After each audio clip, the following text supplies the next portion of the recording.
I'll be honest. I'm not surprised that there are Resident Evil clones, but some of this looks pretty shameless, to be honest, of how much of a clone that this is. But let's see what happens in this video. Let's go. Oh my god.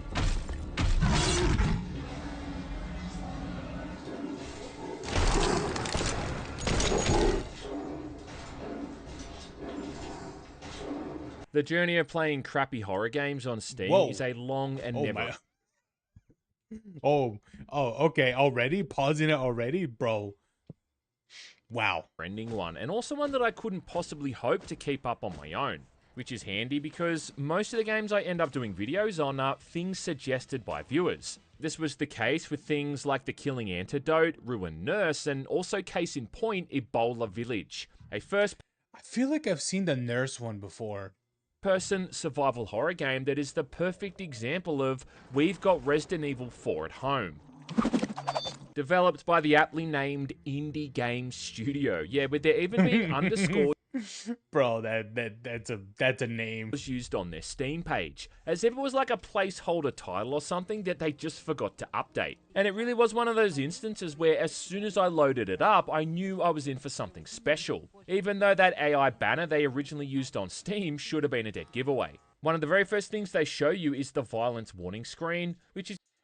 Brother, dude, oh my god, it's literally the what is it, what is it, Raccoon City Police Department type of look to it. Pretty much just the RPD from Resident Evil 2, there you which go. I later found out is even taken from the third Ebola game. Oh yeah, man, there's a whole series of these. There is. This is shit. Then when I got to the main menu, I noticed how the music doesn't even loop properly. Like, listen to it.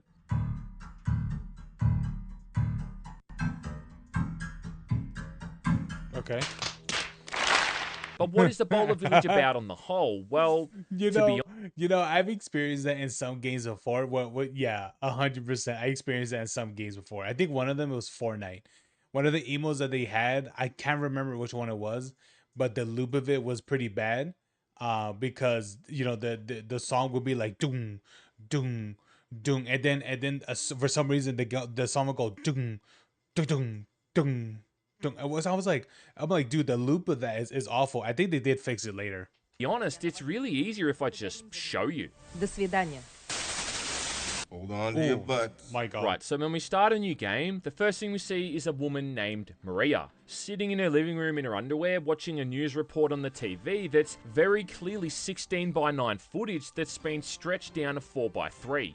This report talks about some kind of virus outbreak in the area due to a pharmaceutical company called Panicum. And then after seeing this, Maria decides to check in on her mum at the nearby village to, you know, make sure she's doing okay. Only thing is, she's not answering her phone, so I'll be honest with you, what does it look like this person is living like she gave up on life? Like, Jesus Christ. got to get dressed and then head on down to check on her ourselves. Придется самой ехать в село Поповка. We then leave the apartment for the first time to find some guy sitting in the stairwell playing guitar, looking like one of those old animatronics from the Pirates of the Caribbean ride at Disneyland. Oh, yeah. Okay, I see what he means now. Then after nabbing a pair of bolt cutters, because yeah, what would a survival horror game be without one of these things, we break into a locked apartment to find a fuse, so we can turn the power back on in our own apartment and enter the bathroom, which is where Maria left her license. Okay. Also haven't... What? Like, just thinking about this in a normal scenario, it's like, why would you need suddenly be like, oh, I need bolt cutters. Oh, I need to go into my neighbor's apartment to get the fuse from there. It's like, how would you even know there's a fuse, that your neighbor even has a spare fuse in their apartment? It makes zero sense. And left some pretty nasty floaters in the toilet too. I mean, god damn, girl, what are you eating? Holy shit! Jeez. Anyway, finally, after all of that, which took me like 20 minutes, by the way, on my first playthrough, we get in our car and drive to the nearby village. Driving there in whatever the fuck this car is supposed to be, and getting a basic tutorial on how to combine ammo and healing items in our inventory. with this tutorial just flat out using a photo of some Jill Valentine cosplayer. Yeah, literally, just a photo of some random cosplayer thrown in there because, sure, why not? Soon finding a pistol after that, and then very quickly getting attacked by the first zombie. A zombie who kind of looks like he's wearing the puffy shirt from that one episode of Seinfeld. Hi, Captain. Oh yeah, and speaking of clothing, can I point out too how despite Maria wearing a tank top for the majority of the game, the arm model when she's holding the pistol and later the shotgun makes it look like she's got a leather jacket on. You know, despite her arms shown to be bare, every single time we see her from a third-person perspective. I will say though that if nothing I'll be honest with you. How can that be such a major oversight? It's like, how do you not pay attention to your character? Clearly that in the first person view, their outfit's completely different by their hands and arms, that they're clearly wearing a glove, different types of gloves and a jacket, while in game, while in cutscenes, they're wearing a whole different outfit. And on top of that, like we are in a time where all these are being done in game, in-game renders. That's the reason why that you could run whole kinds of adult mods and you would just see all of that in the cutscenes, because it's all being run in real time instead of being pre-rendered cutscenes. So what was the excuse here? else, the shooting isn't terrible. I mean, it does feel pretty janky and the hit detection is kind of off at times. But I do have to praise this mechanic of being able to shoot the limbs off the zombies. At one point, I even shot someone so hard that it blasted their toupee off.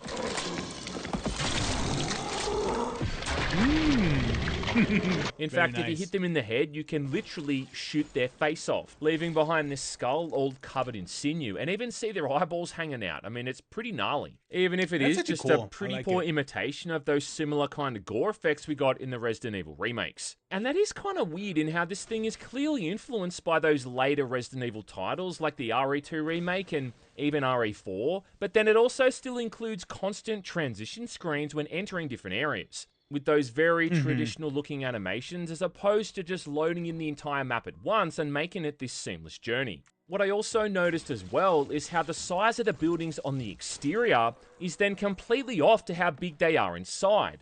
Like, check out this house, for instance, right, which I can run around the entirety of in a matter of seconds. But then when you go inside, it's like it's turned into a TARDIS or something. And it's comprised of a dozen different rooms that in no way could possibly fit into the same structure. Anyway, at this point, Maria finds a new pair of clothes, which, yeah, again, in a way that isn't totally ripping off Resident Evil, is basically just Claire's outfit. Yeah, I've played games that have done this too. A lot of games I've done this in the past, but I understand what he means by this. It is very off-putting, but would it throw me off? Not really. Fit from the original RE2. After that, we're attacked by yet again another bunch of zombies before heading into the village square, where some kind of female zombie appears, causing another wave of the undead to attack us. A female zombie, by the way, who never comes back for the rest of the game. Really? I then run into some kind of drunk hobo who wants a bottle of vodka to help cure his hangover. A dude who also sits incredibly close to that campfire. Almost too close for someone who's got such a high blood alcohol level. Nothing else, at least I finally got some kind of objective, even if it does come from someone who looks like their beard's made of pubes. When heading back to the previous area, I put some dumb old asshole out of his misery before then finding a very familiar looking club. Did you see the way how his aim spaghettified? Some dumb old asshole out of his misery before then finding. Yeah, right there.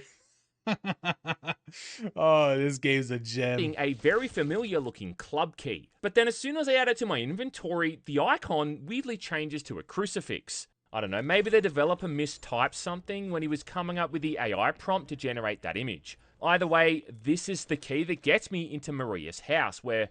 Dude, the doors aren't even aligned with each other. What the fuck? What was that? Image. Hold on. Either way, this... Dude, look at the doors aren't even aligned. They're not even straight. They're angled. Who did this? The key that gets me into Maria's house. Are the assets AI generated too? What the fuck? What? Where her mum is apparently residing. And if nothing else, I will admit that the vibe in this place is definitely kind of creepy. The tight corners make it really tense to navigate, and you'll often turn a corner and see an enemy right there in your face. Not to mention the visual of these zombies clawing at the windows trying to get inside is downright eerie. Visually, it kind of reminds me a little bit of that old PT demo. However, it does also...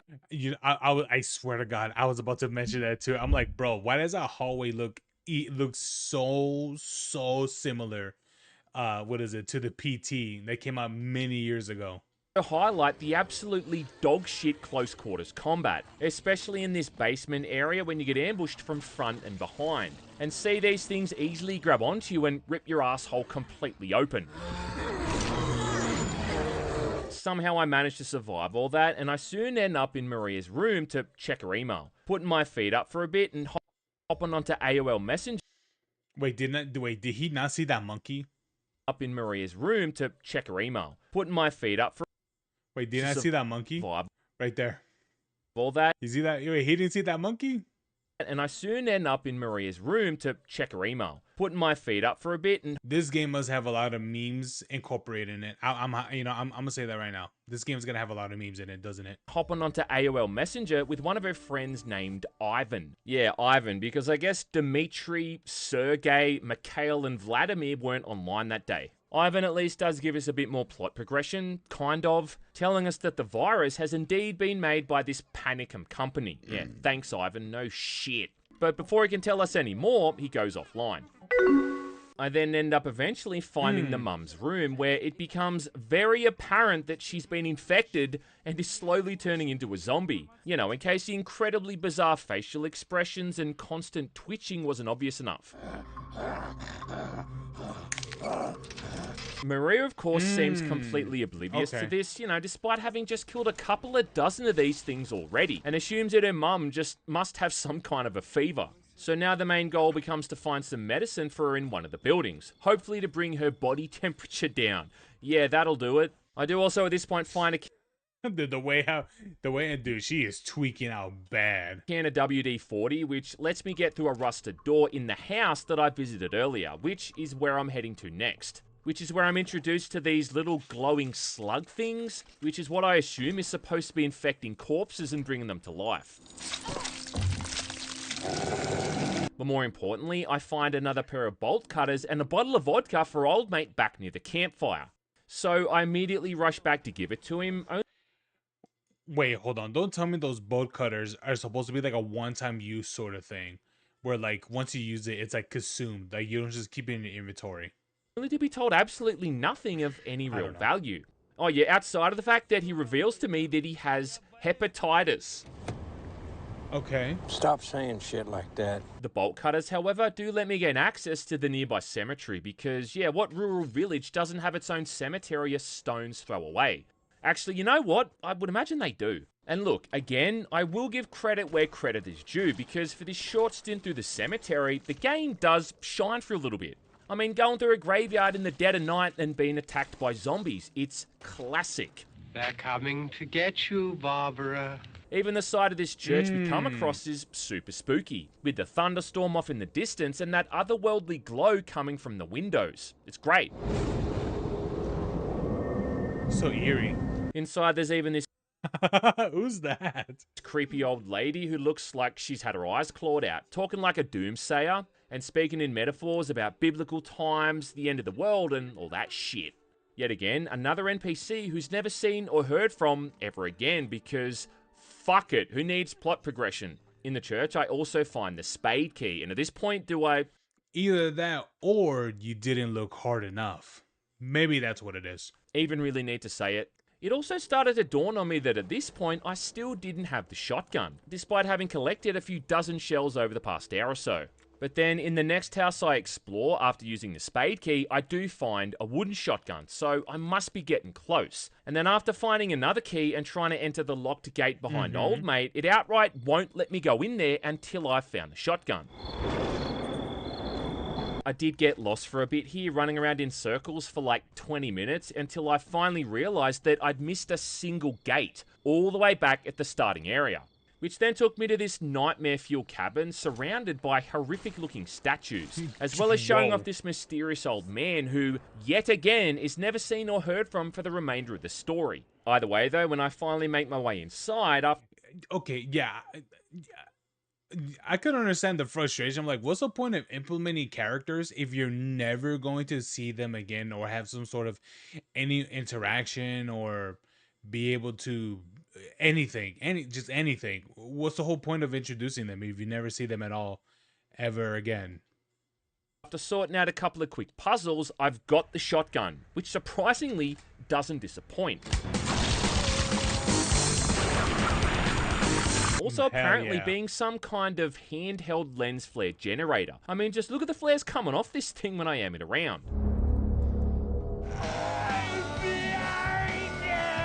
Oh yeah, and I love it too, how you can very clearly see it isn't even being held by your character. It's clearly just kind of hovering in the air and clipping through their hand. The only real thing I don't like about it though is the reload time, which locks you into the animation and is insanely long. Still though, honestly, this thing does survival horror shotguns pretty damn proud. Either way though, now that I've got it, I can enter the gate behind the campfire, where all I find is just more of the standard zombies. Kinda making me wonder why I needed a shotgun, considering a pistol's got me by just fine. This also happens to be the house of Maria's husband, Raslan, I think his name. Honestly, I think the shotgun kind of makes the game too easy because at least for the pistol, you know, it took multiple shot, you know, multiple headshots and such. But I think the shotgun I think it just makes the game way too easy.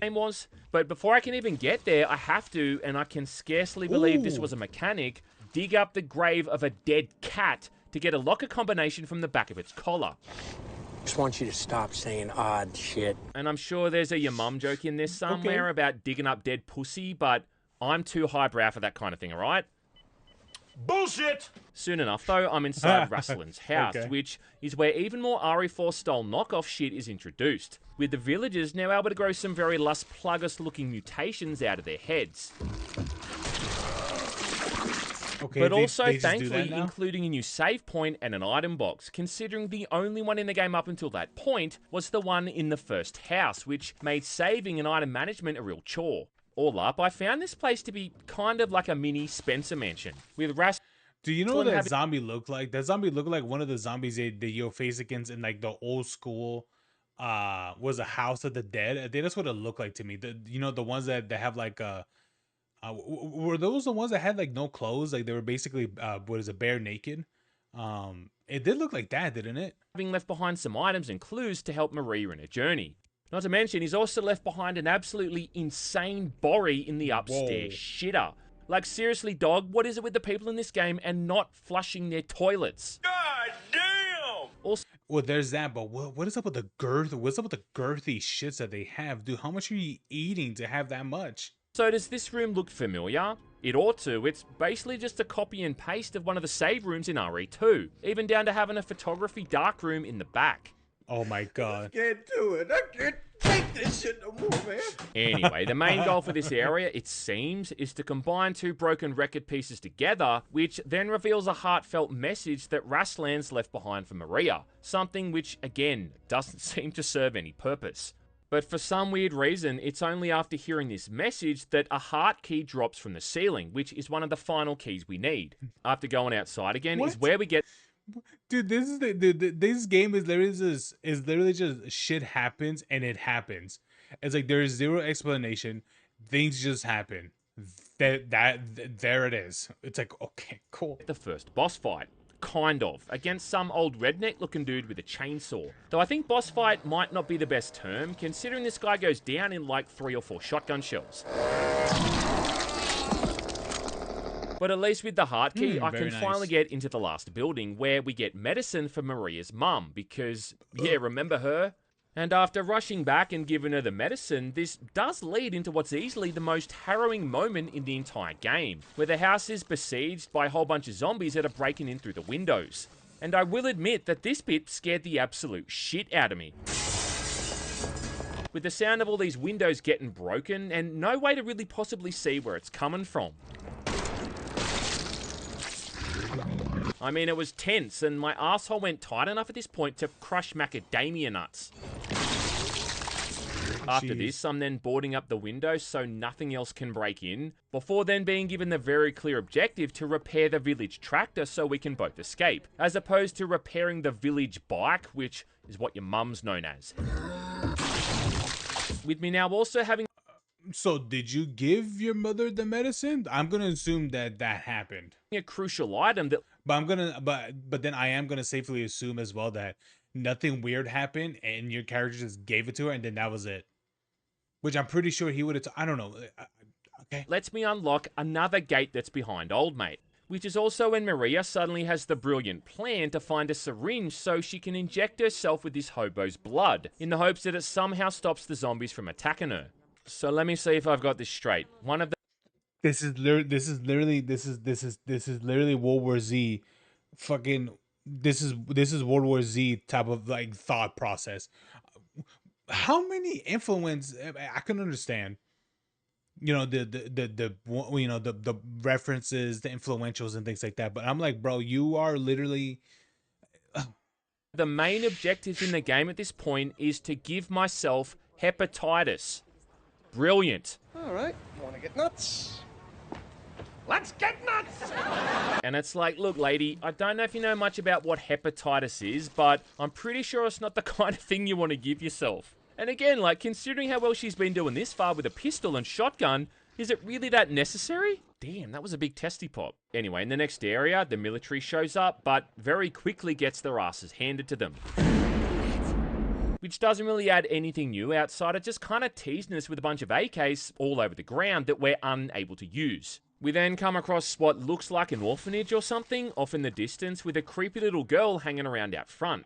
And again, do I even need to say it? A creepy little girl that vanishes and never comes back. At this point, really just making me wonder why they bothered including these things at all. I guess they all just came packaged together in whatever asset pack the developer bought off the Unreal Engine store. I then head into this building where, in reality... Yeah, I think so. Because this is how many characters that were introduced but had... these could have been like somewhat mini bosses or something like that, but... No, none of those wanted to be used. Why? Because shove it up your dick hole. That's why. Oops, there goes gravity. It turns out to be a whole new mini mansion area to explore, with more card-themed keys to find and a couple of puzzles to solve. And I'm happy to eat crow and admit that this section really wasn't that bad. And I did kind of enjoy exploring the building and putting all the pieces together to find my way back out again, with the end result being that you'll find the instructions for fixing the tractor, along with the first component you need, which is a toolkit. The journey after this back to the village isn't that exciting. Oh, except for the part where the game starts throwing fucking werewolves at you. Yeah, dog, literally werewolves, because now they're really putting the village back into a bowl of village. And these things are definitely way more challenging than anything you've come up against before, with a couple of swipes from them easily knocking off half your health points, with there also being a good dozen or so in total that you've got to kill. In fact, this was the only time in the entire playthrough where I almost died. Once I'm back at the village, I make a quick stop off to see old mate and deliberately give myself hepatitis, lol, before heading off to continue my search for the other two tractor parts, where after doing the monster mash with another couple of werewolves, I head to the farm area and get immediately thrown into the shittiest boss fight of all time, against a zombie bull. Werewolf. Oh, shit. Again though, I struggle to call it a boss fight considering it's over in about 20 seconds, even though the bull absolutely rammed the shit out of me a couple of times. I then head back to one of the other houses to grab the diesel fuel, which was the last component I needed, and then I can finally repair the tractor itself. And although this thing has to be repaired in different spots all over, like the tires in the engine, it still shows Maria underneath it every time. Another mini-boss enemy shows up after this, wielding a chainsaw, just way more blatantly copying Dr. Salvador. Only it's like they couldn't be bothered cutting eye holes into this guy's mask. So it's just a guy wearing a bag over his head with no visible means to even be able to see where he's going. I immediately go to leave at this point, but I'm forgetting one very crucial thing. Yeah, Maria's mum, who's totally not going to be zombified when I go back to get her after having left her alone for the past hour. And oh, would you look at that, she's turned into a zombie. Who saw that coming? Oh, yes. Just blow her brains out. Нужно сжечь этот чертов дом. Then there's a short cinematic after that where Maria breaks down over her mum's death, as if she's like somehow responsible. Which, you know what, actually, I guess she is, considering she just put about half a dozen shotgun shells into her mum's bald dome. With nothing else left to do, though, it's finally time to get out of here on that tractor and say bye-bye to Ebola Village once and for all. Which ends in a slideshow of what is very clearly AI art. As Maria also gives some... To think about, like, you couldn't here's the thing, you spent a lot of development time in doing this. You couldn't have hired like an artist to do this for you, really. kind of a speech about how this isn't the end of things and she's nowhere near giving up. Followed by the end credits where a guy named Victor gives himself credit for 90% of the work on the game, to the point that you almost gotta wonder why he bothered crediting anyone else at all. Though he does at least thank that Jill Valentine cosplayer, so I guess that's good. Oh yeah, well that's nice, isn't it? You know what? That's probably the only, well, you know, he gives his own credit to everything, but hey, he gave credit to the person who cosplayed Jill, that Jill cosplay. So there's that. I also get an achievement for having beaten the game without saving, which is totally horseshit, considering I was saving my game every 5 minutes. Along with a ranking screen, which again uses that image of Jill Valentine. Not to mention it tells me I've been rewarded amulets, which, as far as I can tell, is a non-existent mechanic. I don't know, maybe that's coming in the Ebola Village DLC. All up, I don't think I'd say that Ebola Village is a terrible game, but it is absolutely a lazy one. And it just can't ever seem to lose that stink, where every aspect of it just feels store-bought or like it's some kind of asset flip. Like, just take for instance how your main character's supposed to be a normal civilian, and yet she's wearing tactical gloves the entire time. A lot of the other visual elements and animations just seem half-assed. Like when reloading the pistol, for instance, you can very clearly see she's not even loading in a fresh magazine. And even something as old as Half-Life from like 1998 would animate a new magazine going in. We also mentioned the fact that there's only 3 weapons in the entire game: the pistol, the shotgun, and the knife. In fact, technically it's only 2, because you can't even effectively use the knife, considering all the enemies in the game can grab onto you when you're in melee range. I do think the layout and the structure of some of the puzzles, along with the inventory management, is fine for the most part. But the overall... I'm surprised there wasn't really a whole lot of things that you could upgrade your inventory slots. Overall package in the presentation, it just feels so shoddily thrown together, like it's someone's first time ever making a game. The only thing there is that it isn't, and this is really just the beginning of this whole Ebola rabbit hole that I fell down, with there actually being 3 games that came out before this.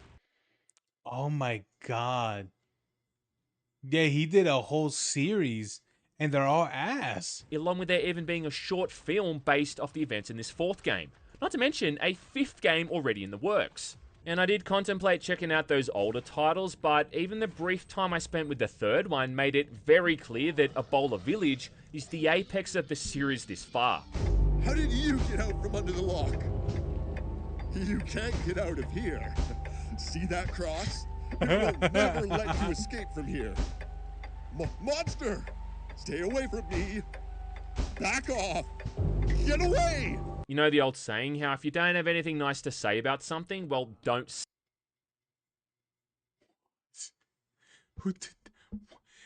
What? Ain't no way that this person thought, oh yes, this is gonna get people to play the game or whatever, bro. Oh my god. Say it at all? Yeah, well, that's how I felt about Ebola 3. And I don't know, like maybe Ebola 1 and Ebola 2 are better, maybe, but to be honest, I don't want to know.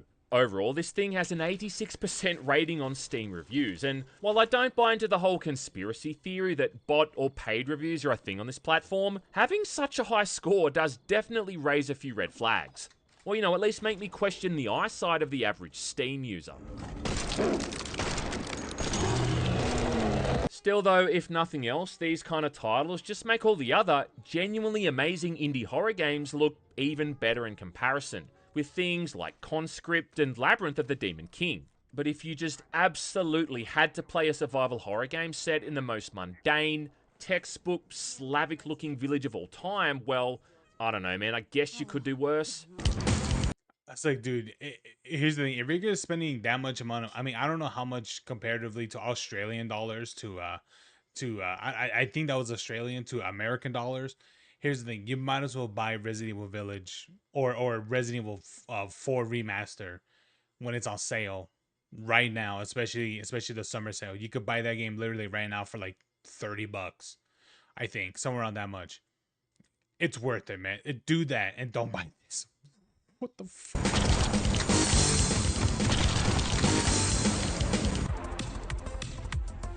Okay, that's it. Oh my god, dude. It's crazy to think that you can literally throw whatever game on Steam and then like just knowing the fact that you could just put on whatever on Steam. And of course, Steam would charge you like what was it, like $1,000 or something like that to have it on there, but still, dude, it is just crazy to think about how there are games like this that exist and people would see people will see the progression, the work of their game, and be like, yes, this is what I see. This is what I want other people to experience my game, and yet not think at all that it could be probably dog water. Wow. Hey, man. You know, this person must have some success, right? With this person's making making their fourth Ebola series game, so there's some success there for this person. Who even knows?